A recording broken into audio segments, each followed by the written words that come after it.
All right, we'll get started here, and some other people can filter in as we go. But we've only got an hour and lots to get to, so I want to dive in. Uh, Thank you so much for joining us today. I'm Ben Casselman. I'm the chief economics correspondent at the New York Times.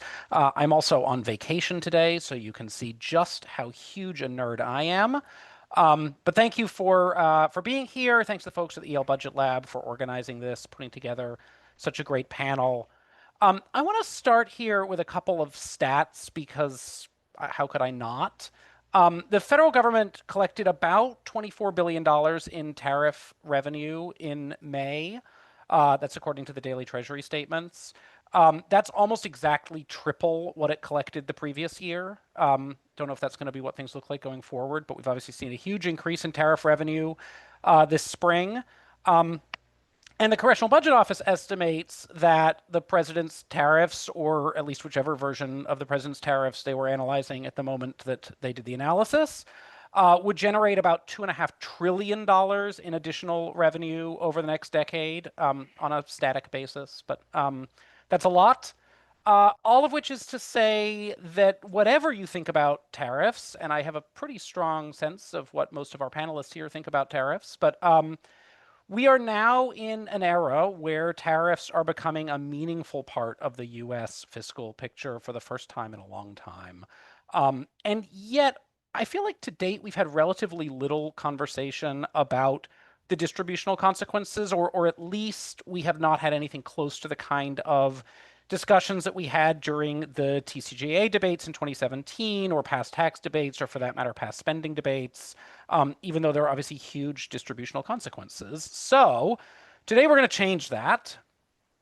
We have a great panel, four experts who I think are going to help us really dive into this. I'm going to dispense with detailed introductions. I trust everyone on this call to Google. But just to go quickly down the panel here, Kimberly Klossing is the Eric M. Zolt Chair in Tax Law and Policy at the UCLA School of Law. Kyle Pomerleau is Senior Fellow at the American Enterprise Institute. Joseph Rosenberg is a Senior Fellow at the Tax Policy Center. And John Ricco is Associate Director of Policy Analysis at our host today, the Yale Budget Lab. So thank you all for being here. And John, I'll start with you, but I actually want everyone to weigh in on this question, which I'm sort of thinking of as the like, come on, how hard is this really question?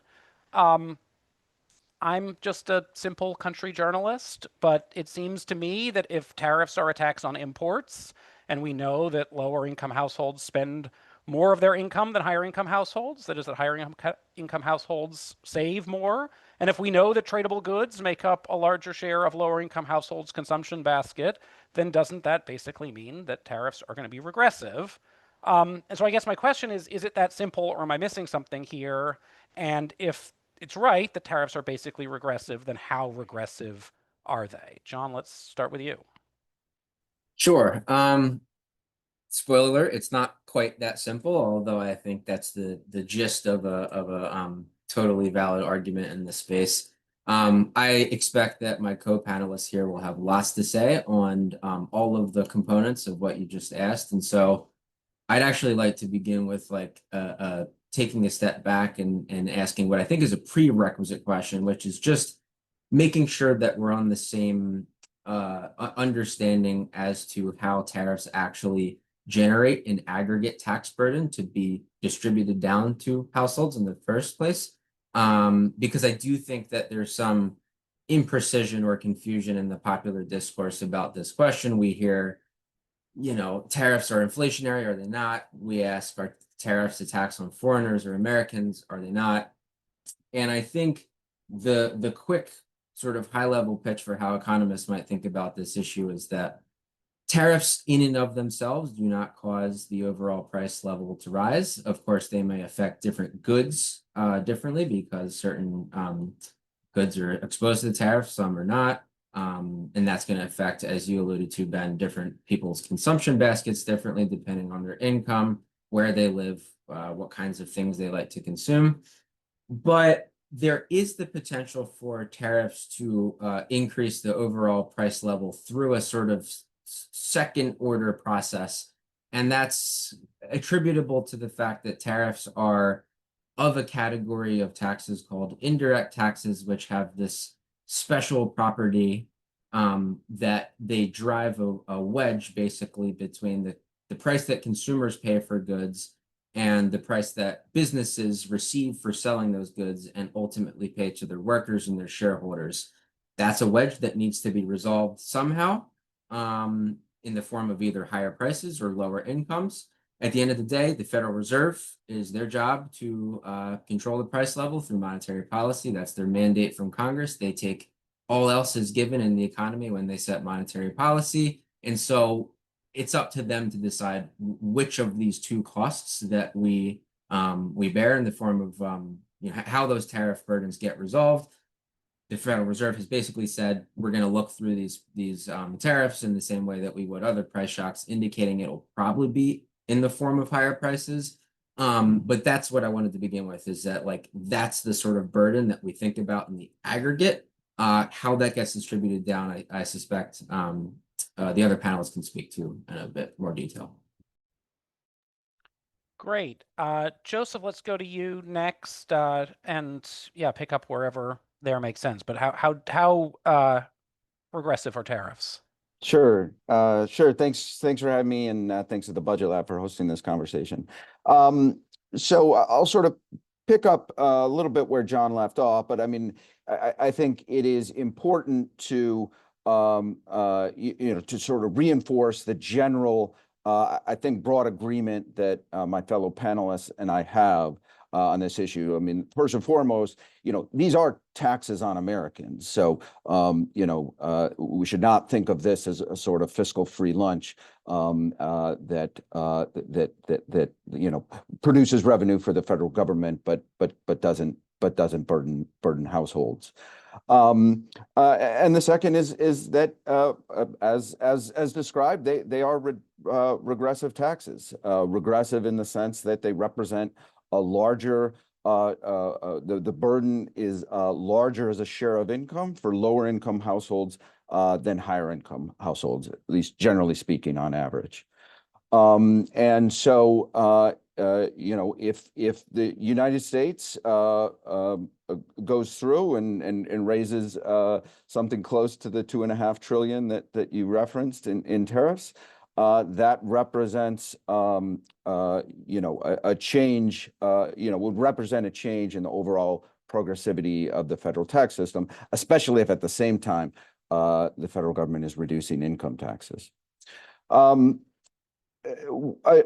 me make one sort of general point about distributional analysis, where it's important to be clear what the question is, and there are going to be sort of different frameworks that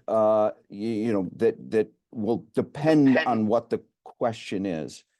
So, for example, if you're thinking about the distributional effects of the Social Security system and how different policies affect different cohorts or different households with different trajectories of lifetime earnings, that requires one set of tools to answer that question about distribution.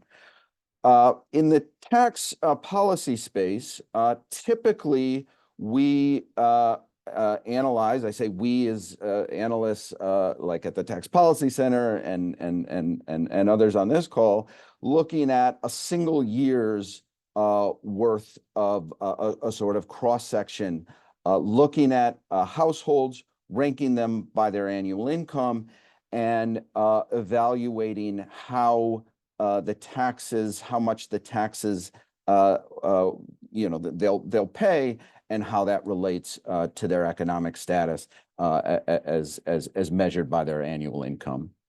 And so when we think about what does it mean for the federal government to essentially turn up the dial on tariffs, how does that affect households?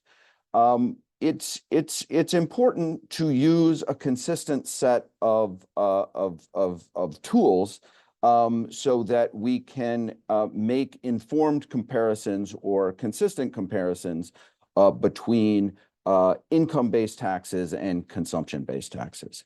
And so the good news is this ground has been developed over the years. One of the most coherent and complete analyses actually dates back to something the Congressional Joint Committee on Taxation published in 1993, and has been refined and used for analyzing consumption-based taxes like value-added taxes and carbon taxes. And so, there's sort of where can we agree on what the sort of ultimate incidence or economic effects of the tariffs are.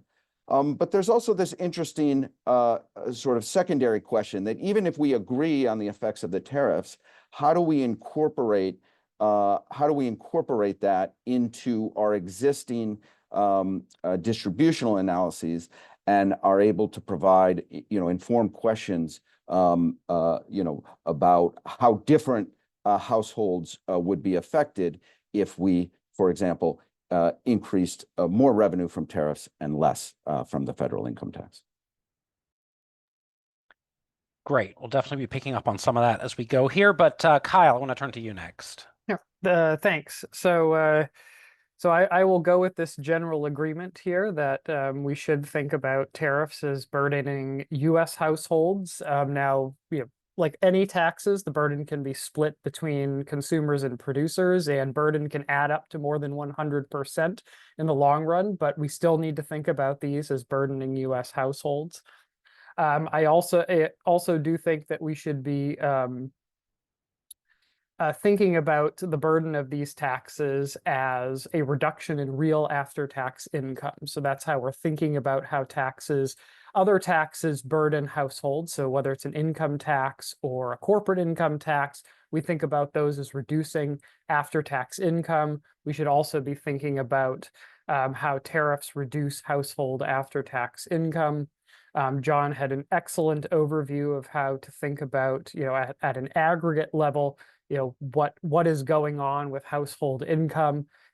You put a wedge between consumer and producer prices, you're either going to see a fall in factor incomes, wages or capital income, or you're going to see a rise in consumer prices. But ultimately, the effect is roughly the same in the aggregate. It's just a fall in real income. Now, getting into a little bit more detail on how to think about the distribution of a tariff. I think a good starting point and where we've all kind of landed is that a tariff is like a consumption tax in its form. And what do we mean by a consumption tax? Now, when we talk about consumption taxes, when we're doing distributional analysis, we're not thinking about the difference between a tax that is legally borne on workers, like a payroll tax or an income tax, versus like a tax that's collected at the cash register, like a sales tax. What we're really talking about as a consumption tax is a tax that falls on certain sources of income that households earn. So a consumption tax, when we think of that, it's going to fall on income that's devoted to consumption.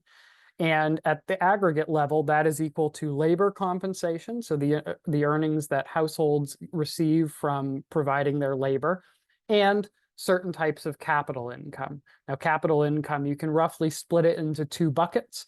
One bucket is the normal return to capital, or the return you'd receive, the minimum return you receive for deferring your consumption, and what are called above normal returns. So these are capital returns in excess of that normal return. Now, under a consumption tax, those normal returns are exempt, but those above normal returns are taxed. So in sum, in the long run, a consumption tax applies to labor income and a little bit of capital income. Now, note that in the aggregate is not that much different than an income tax, which falls on all three of those types of income. Now, a consumption tax in the short run also has this additional effect that it burdens all existing wealth. So if you ended up saving your income prior to the imposition of tariffs, you are then going to face the tariffs on all your existing wealth. So any money you take out of your wealth and spend, it's going to get you less because things are going to cost more in the U.S. economy. And then another important piece here when talking about the burden of these indirect taxes is how they interact with other taxes.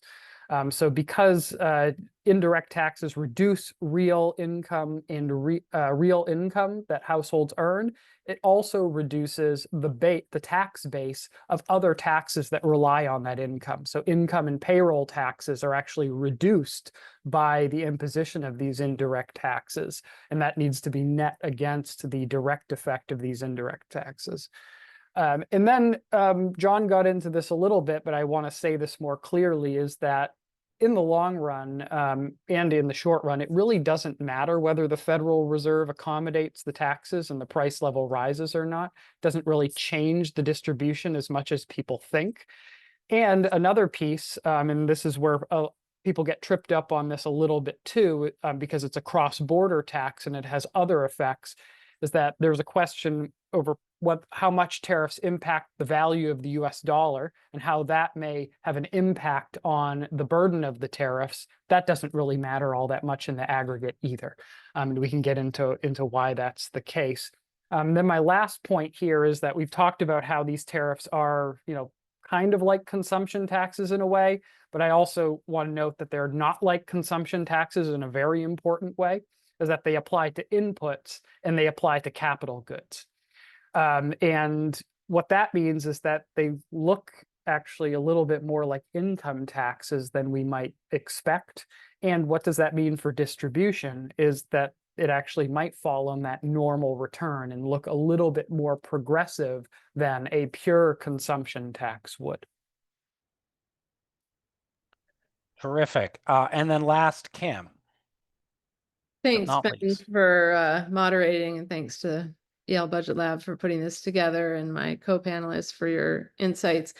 So I think to go back to where you started, I don't know that this is actually all that difficult, but when we're evaluating how regressive tariffs are, one item to bear in mind is compared to what, right? If you compare it to an income tax, tariffs are certainly far more regressive. If you look at the distribution of the income tax, it is, we have an incredibly progressive income tax in the United States. It actually has negative tax rates for those at the very bottom, rising substantially as you go up the income distribution.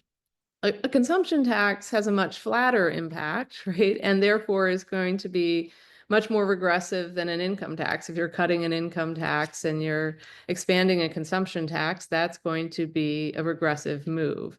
And one way to sort of think about that is to sort of ask, well, why is it that tariffs are regressive compared to income taxes? And the real difference is how savings are treated. If you think about someone earning income, there's two things you can do with it. You can consume it, or you can save it. And one thing we know about savings is that savings rates go up dramatically with income. Those are very tightly correlated. Most people who are poor, middle class, save very little of their income. As they get richer, they save more of their income. And those at the top actually save a lot of their income. If we look at how much savings happens at the very tippy top, it's almost impossible to consume all the income for really rich people. So if you look at that's kind of the nutshell of why a consumption tax is less progressive than an income tax, is that difference there. There's two other things that could also contribute. One is, do poorer people spend more on traded goods? There's a large trade literature that has some mixed findings there. I would say the majority of studies show that, yes, traded goods are a higher part of the consumption bundle for low-income people, but there's some studies that show that being relatively flat. And then there's another issue that we haven't really talked about much in this debate, but the pattern of the tariffs themselves. Like tariffs on goods from Vietnam might be more regressive than tariffs on goods from France, because Vietnam makes goods that are more likely to be consumed by lower income people. And there's some evidence in the literature that says the pattern of tariffs, at least in the past, has had some regressive impact. But I think that first factor, the effect on savings, is really the most important. And this sort of gets into why we have an income tax in the first place. If you go back to history, we used to rely more heavily on tariffs. And there are kind of two reasons why we moved away from that. One is tariffs are deeply inefficient. Hopefully we'll get to some of that later. But two, there was, this transition happened in the late 1800s and the early 1900s, in part because people just didn't think tariffs were a fair way to raise the tax because they couldn't reach those who weren't buying a lot of traded goods, including the robber barons of the Gilded Age, right? So there was a big struggle to rely more on the income tax rather than the tariffs, and that was partly because of distribution. So I think when we're evaluating the present moment, we have to ask questions like, what else is happening? Where are the tax cuts that these tariffs pay for? Who's benefiting from them? If they're spending cuts, how are those affecting the distribution? And this is also highly relevant to the VAT debate. Like, a VAT is a consumption tax that's much less distortionary than tariffs. But I would feel differently about a VAT if we were using it to replace the income tax and spending on the exact same goods and services and running the exact same deficits, as if we were using the VAT instead to fund something that was more progressive. For instance, like Len Berman has a proposal of using VATs to pay for wage credits, or you could imagine sort of the European style using VATs to pay for social safety net programs, right? So I think when we evaluate a VAT, we want to also ask the questions of what else is happening as we change that. Finally, just a quick point that I hope that we'll get into a little bit in this conversation as it goes on is beyond this whole consumption versus income debate. What else is happening when a country starts relying more heavily on tariffs? Many of the people who really think that this move is a good move argue like, well, hey, of course it's going to raise prices and burden some households, but wait until you find this great manufacturing renaissance and nirvana that's coming down the road.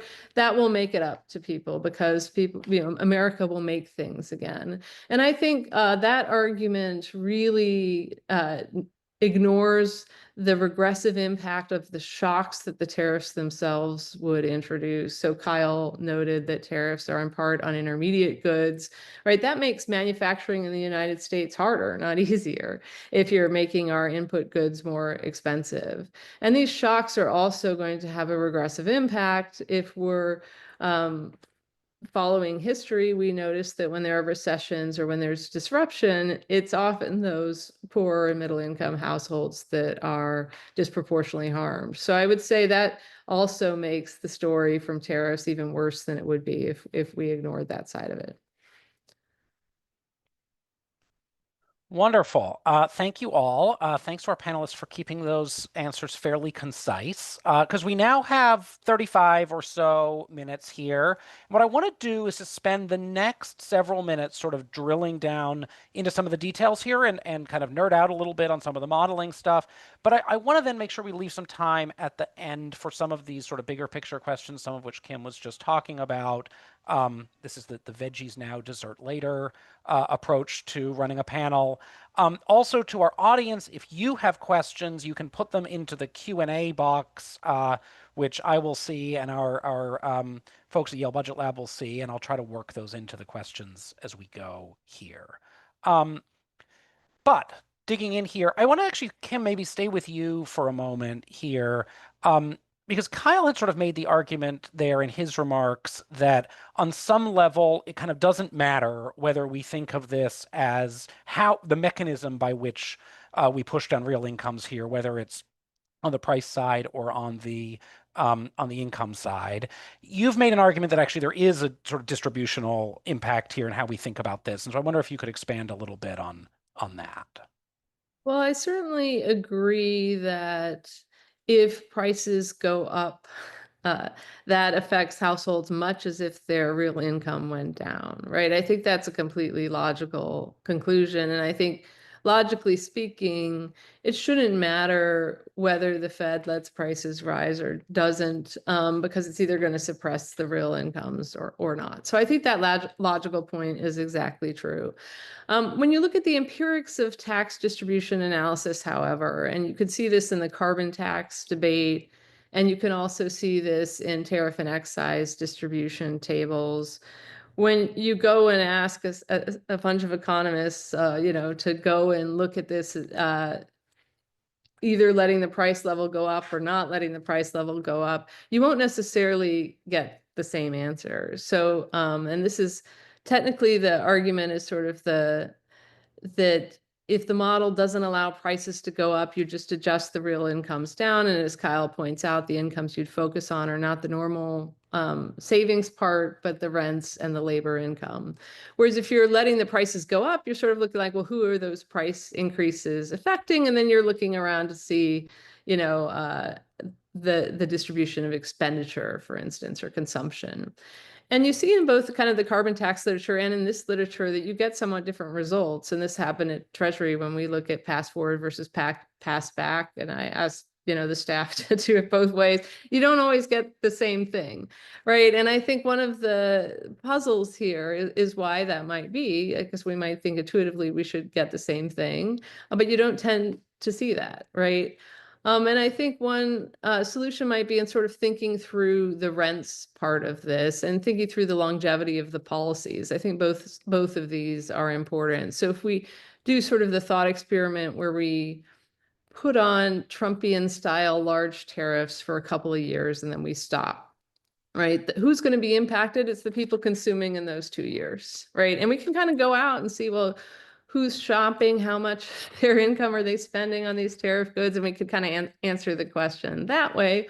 Or we could instead say, okay, well, that's going to reduce the real incomes of anyone, whether it's labor income or rents, right? And I think if we did the second thing, we might get a different answer than if we did the first thing, in part because those who are earning rent income, you know, aren't necessarily going to be spending that, you know, consuming that in those years if they know that the tariffs might disappear, for instance.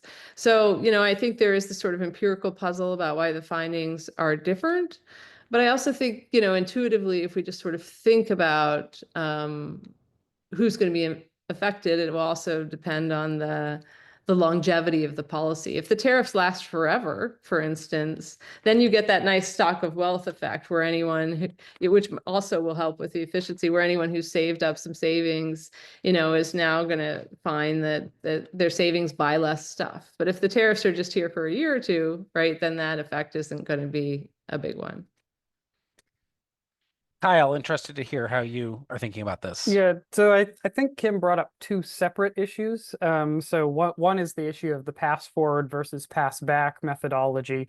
The second is the, you know, whether the policy is temporary versus permanent. I think those are separate issues. I think I'll comment on the first one, the pass forward versus the pass back. And I think the difference in results is one, data quality, and the second is completeness or lack of completeness in the analysis. So on the data quality side is when you do the pass back method, or the method that most groups use, where you're reducing real income, you're using a data set that I think is more complete and measures income better. So you're going to be looking either at, you know, IRS or census data of household income, and you're going to be reducing that household income. In the pass forward methodology, that in a lot of times starts with the consumer expenditure survey. And an issue with that survey in particular is that it doesn't measure household income for very low income households very well. So you get very extreme consumption to income ratios. And that's one of the reasons why you get a very significantly regressive distribution. And also why when you see this methodology employed, that lower decile or lower quintile is always blurred, because people are taking out, numbers that are effectively infinity and really don't make any sense. How are you consuming if you don't have income? And then there's an issue of completeness, that if you were to do a pass forward approach, and do the analysis and take it all the way to its logical conclusion, it should have the same result as the sources based or the pass back.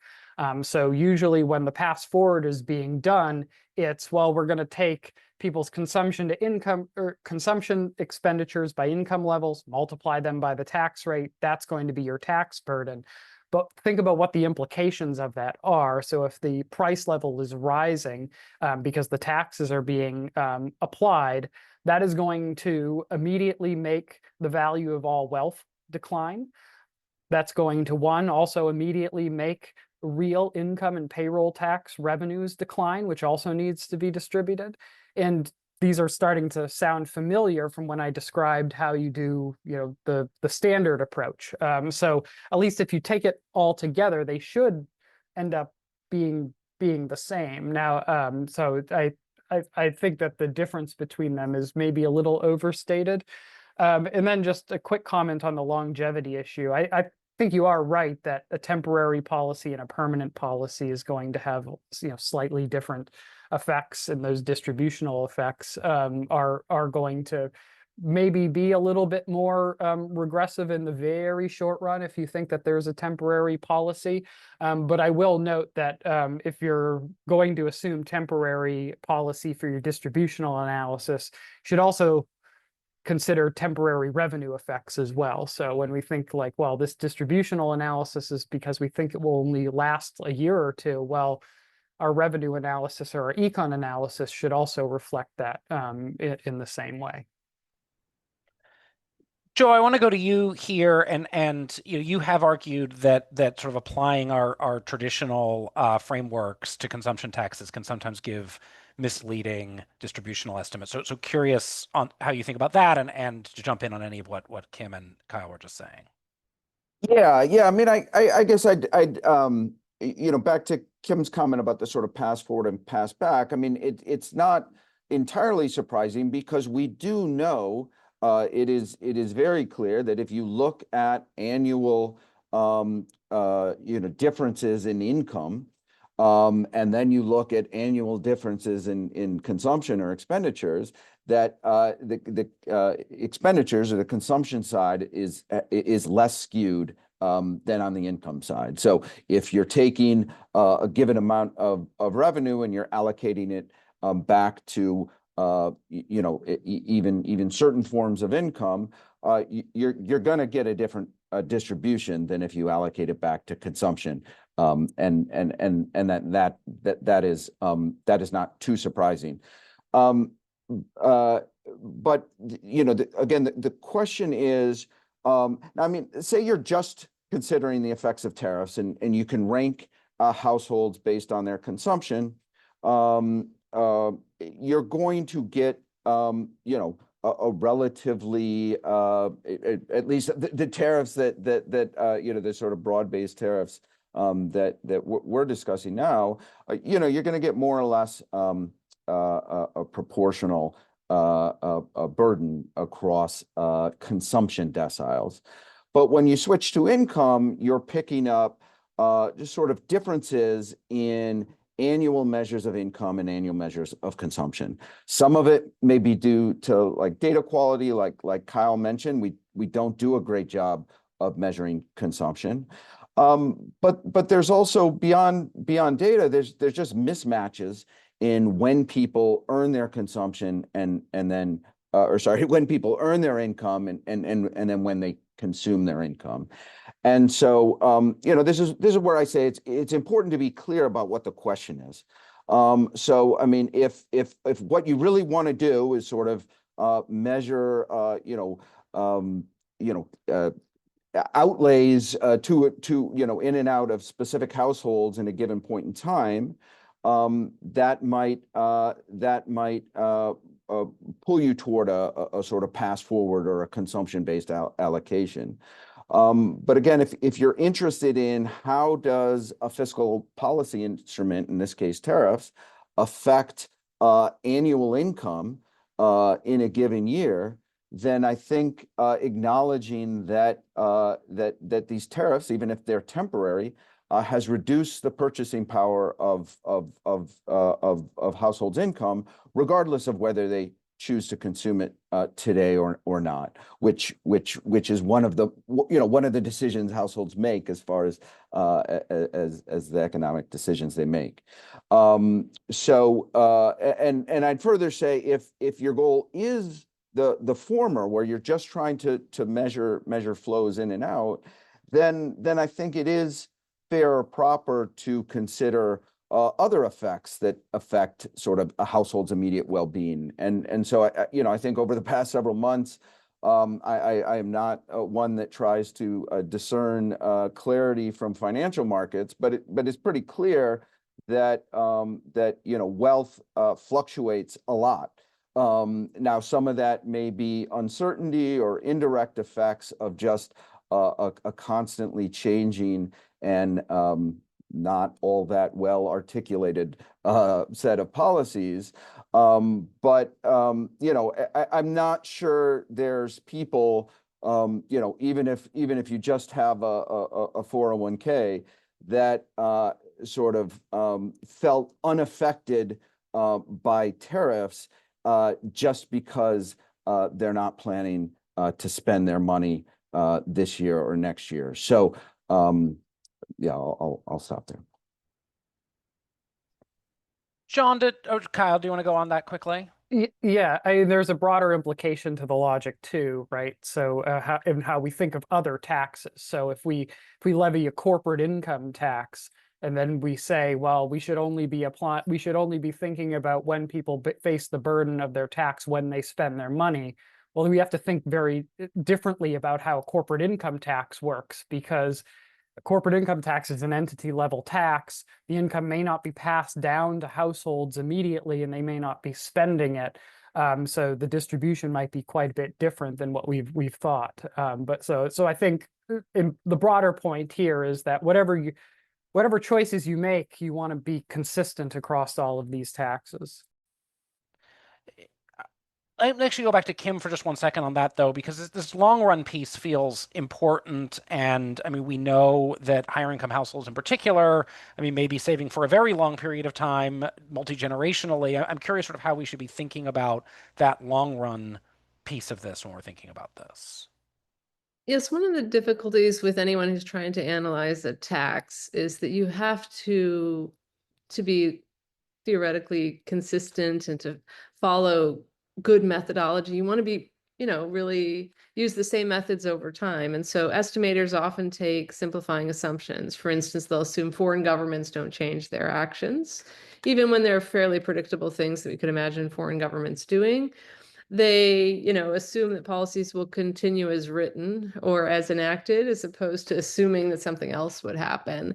And there are good reasons for making these simplifying assumptions, because otherwise you'd open this sort of a Pandora's box where people just picked the convenient, counter example that might go, or where estimators didn't know what to assume, right? But I do think that loses some really important things that the rest of us should bear in mind when we're looking at these estimates.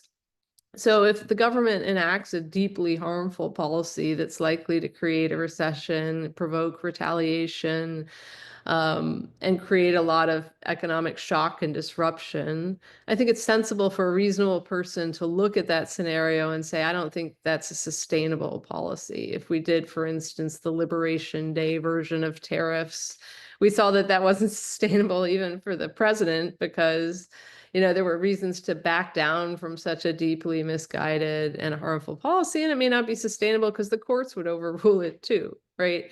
But if you look at the burden of something that's super transient, it's going to be different than something that isn't. And I think intuitively we know that that's true. There are lots of reasons to think about that. So I do think that makes this issue hard, but I do think sophisticated people like those on this panel can, write and say, well, here's the way the standard analysis what that would tell us. But here's a few paragraphs about other things the reader should keep in mind, right? And that's what a lot of us do when we're writing about this stuff. We do the thing we think is standard and very defensible and irrefutable, but then we also point out, hey, there's some other stuff that's being left out of this analysis that we should bear in mind. And I think that's probably a sensible approach for the estimators to take, is to stick to those conventional assumptions. John, let me come to you on this, and I mean, interested in your thoughts on all of this, but in particular, that point that Kim was making, and Joe alluded to as well, right? This has not exactly been a clear policy that was implemented and then set in motion, right? We've seen endless changes back and forth. It's also just a very large change very rapidly. And I'm curious sort of how that changes things, both from a modeling perspective, but then also just from a sort of a real world impact perspective. Yeah, I think this actually gets to one of the most essential shortcomings of what we would call conventional distribution analysis, is that for better or for worse, we kind of just have to focus on a single point in time. Right? We have to rank households by some measure of income. Well, that has to be measured across some period of time that is fixed. We have to, in the case of a consumption-based distribution method, aggregate people's consumption over that time. That's sort of arbitrary in a sense. And we just know that income and consumption are volatile over time. A lot of the year-to-year changes that we see reflect either just like, sort of normal changes across the life cycle. We might be saving more at one point of our lives and then spending down those savings at another. We might be temporarily sick or unemployed or taking time off of work to care for family members or children, and that could, put us in one bucket in this year, but then next year we're back, up 5 different quintiles. And the problem that we face, and I don't, this is in part what like the budget lab is like founded to do, is to think through these questions and to follow the answers to the logical conclusions.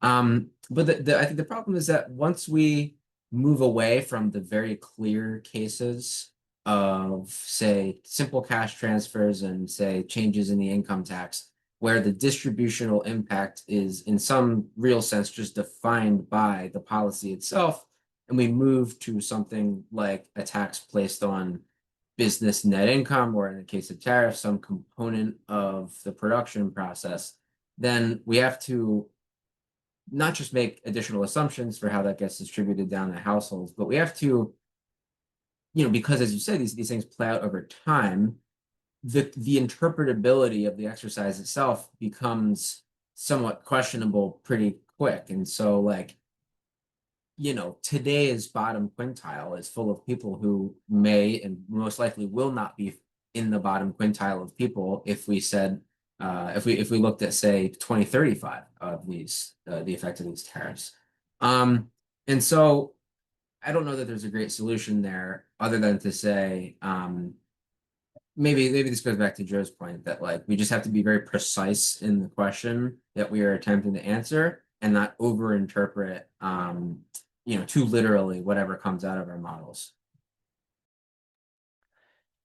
Kyle, on that point, though, is there a risk here that we sort of get like too bespoke, right? Where we get sort of so zoomed in on thinking about these policies distinctly that then we're not applying our models in a consistent way?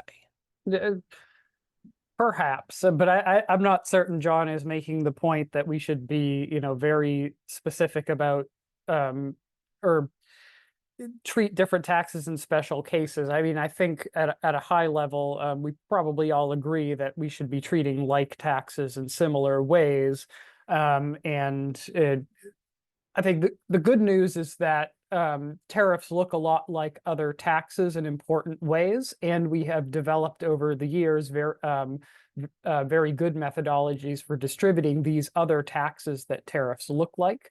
But I think just from a narrative perspective, or the perspective of the debate over tariffs, and this has bugged me not in just the context of distributional analysis, but also economic analysis, is that tariffs are sometimes treated as this special class of tax that's way different than all others. But I don't think that's necessarily true. I think the analysis and the tools that we have for taxes like the value-added tax or employer-side payroll taxes, business net income taxes, are all sufficient to figure out what the burden of these taxes are on households. Joe, do you agree with that, or are there sort of distinctions to tariffs that make them different from other taxes that we might model? I mean, I guess I would, let me say, I mean, I endorse the view that there's just a certain level of uncertainty with the types of proposals, or the tariffs of the level and scope that we're sort of talking about it.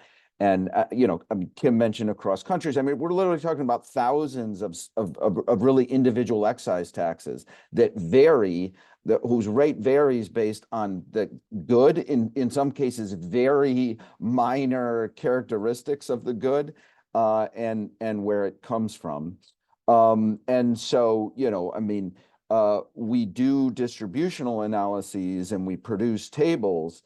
But, you know, to say we're going to estimate the effect of tariffs in the third decile to the nearest $10 or anything, I think, you know, we should acknowledge a little bit of uncertainty, simply because you know, this is a little bit outside the historical bounds of what we've seen.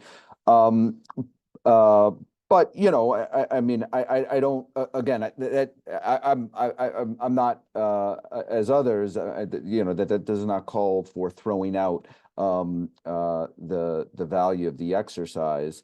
And again, I think despite some disagreements about, you know, some of the choices we'd make, I think the broad conclusion that we all you know, arrive at is pretty consistent. As a reminder, if you have questions, you can drop them in the Q&A. We've received none so far, which either means I'm doing a great job or I've put you all to sleep. But feel free to throw them in. Kim, I want to come back to something that you were talking about the context here, because this is obvious. This debate is not happening in isolation. It's happening as we're in the middle of a huge tax and spending debate in Congress. We've been talking about, the president's been talking about tariffs as replacing some of that tax revenue. How does that context reflect on this debate right now? Yeah, I think that's probably the single most important question, in my view, of the current fiscal policy moment, is how this whole package of changes really fits together. We've got, as you pointed out, potentially trillions of dollars worth of tax increases coming in the form of tariffs, right? Tariffs, we know, are more regressive than the income tax. They're also far more distortionary.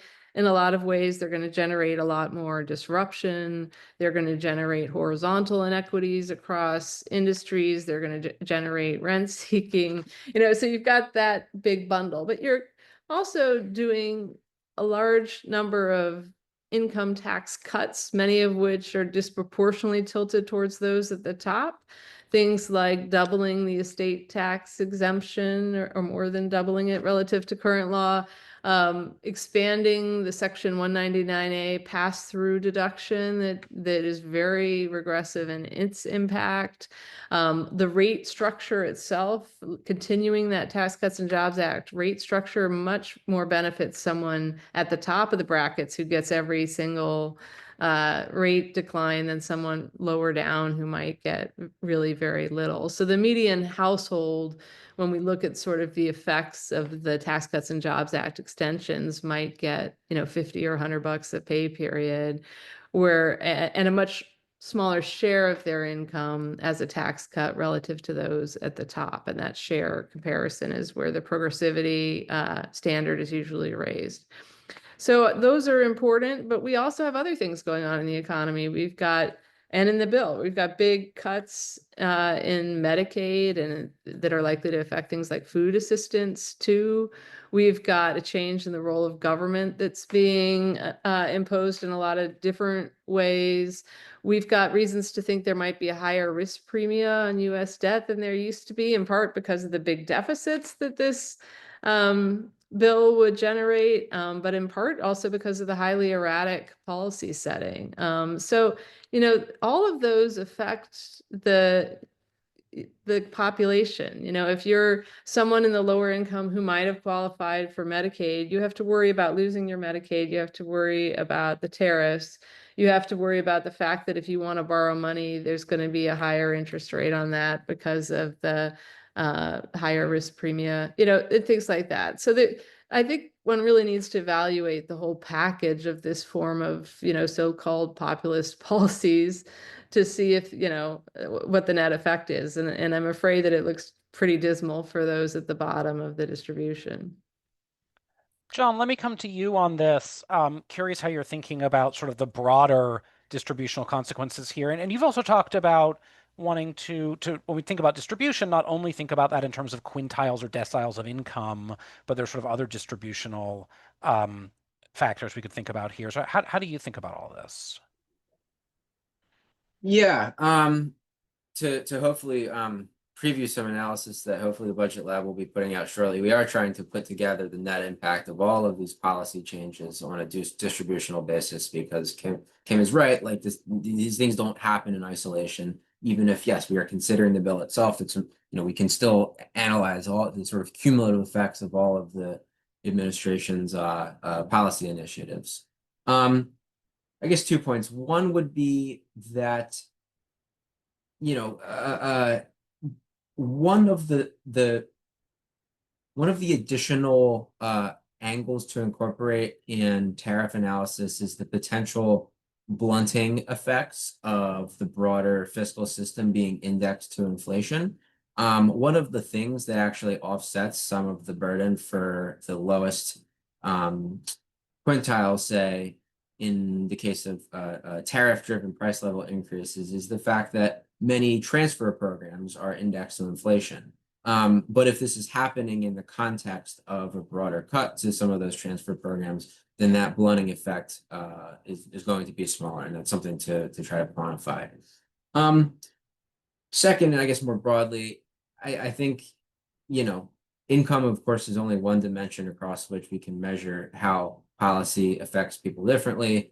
I think there's a million different justifications given for these tariffs, many of which are in tension with one another. But like, you do hear fundamentally distributional claims, as Kim alluded to before, about revitalizing manufacturing, revitalizing certain areas of the country, even making jobs more manly or something like that. Like these are questions about the distribution of resources in society. And my colleagues at the Budget Lab have done a bit of work trying to look at how this affects different industries, right? Because that's a stated goal of the policy. But I think moving forward, us in the scorekeeping community, it might be worthwhile if we have the data and the time to try to assess like the geographic impacts, the impacts by gender or race or something like that, because those are first order questions.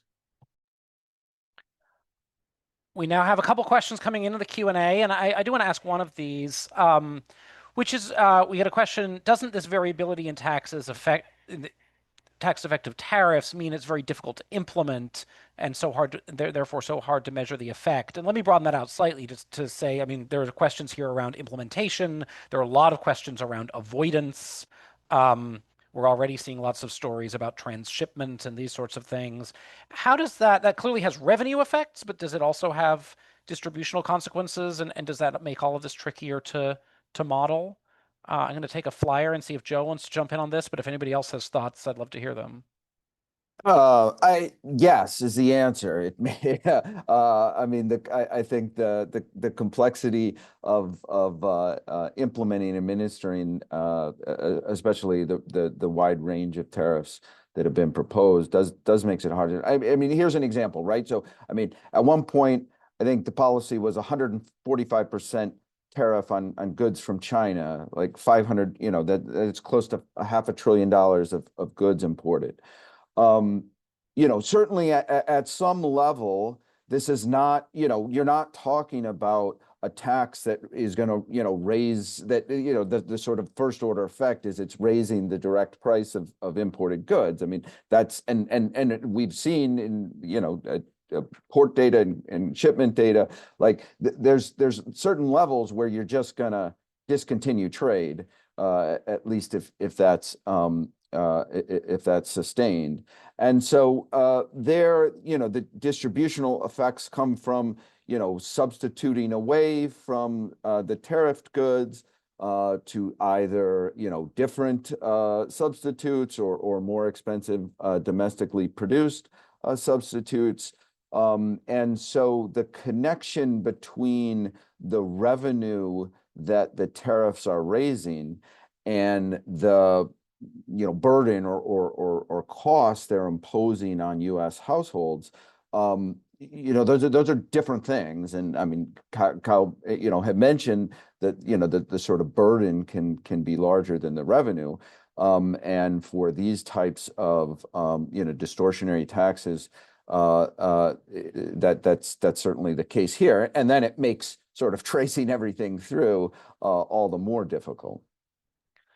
In the few minutes we have left here, I want to connect this to the VAT conversation for a minute. Given our president's comments about VATs, I don't think we're probably going to be adopting one in this country anytime soon, but it's an idea that economists love to kick around. And so I'm curious sort of how this conversation, talking about one form of consumption tax of tariffs, reflects on the conversation around a VAT and kind of what the distributional consequences of that would be, and also how we talk about it publicly in terms of the distributional consequences. Kyle, maybe I'll go to you, and then we'll get to anybody else if we can in time. So be quick.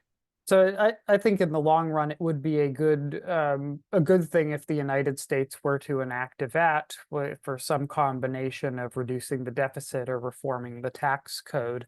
Now, how does future discussion of the VAT relate to this? Well, I think it relates back to this idea that a tariff is a type, or kind of like a consumption tax or an indirect tax, so it has these similarities.